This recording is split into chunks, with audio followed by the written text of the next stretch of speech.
Итоговое совещание военкомата республики началось с обсуждения важного события года – первого призыва чеченских ребят в ряды вооруженной армии России. Проводить в армию новобранцев тогда приехал и Рамзан Кадыров. На срочную службу молодежь из Чечни не призывали более 20 лет. Теперь это стало возможным благодаря главе республики. В ходе совещания отметили, что осенний призыв был организован на высоком уровне. Проведена огромная работа, и все сотрудники военкомата действительно выполнили на 100%.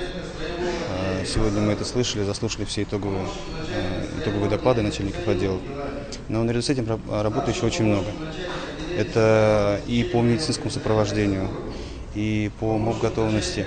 За текущий год в военкомате проделана большая работа. Осуществлен весь необходимый комплекс мероприятий по проведению учебных сборов граждан, находящихся в запасе. Военный комиссариат работает в тесном контакте с органами власти региона в вопросах призывной работы, подготовки молодежи к военной службе. Вместе с тем есть ряд проблем. Ряд отделов военного комиссариата Чеченской республики по муниципальному образованию не имеют своих призывных пунктов.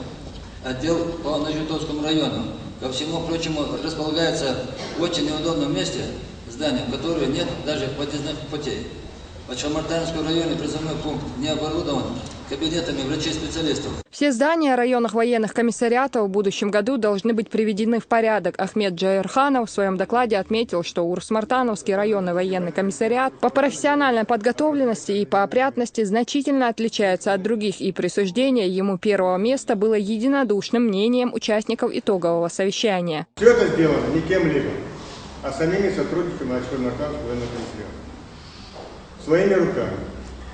Это они сделали. Никто, ни денег не было, ни помощи не было, ни субботника нашего не было. Они сами пытались, сами делали днем и ночью.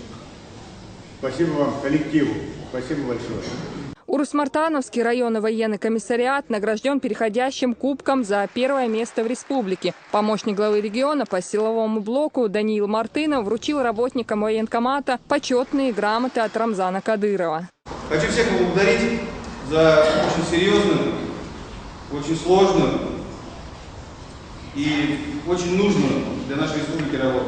Присутствующие выразили уверенность в том, что и в дальнейшем военный комиссариат республики будет достойно справляться с задачами по повышению качества обязательной и добровольной подготовки граждан, в том числе по военно-учетным специальностям, состоянию здоровья и уровню образования.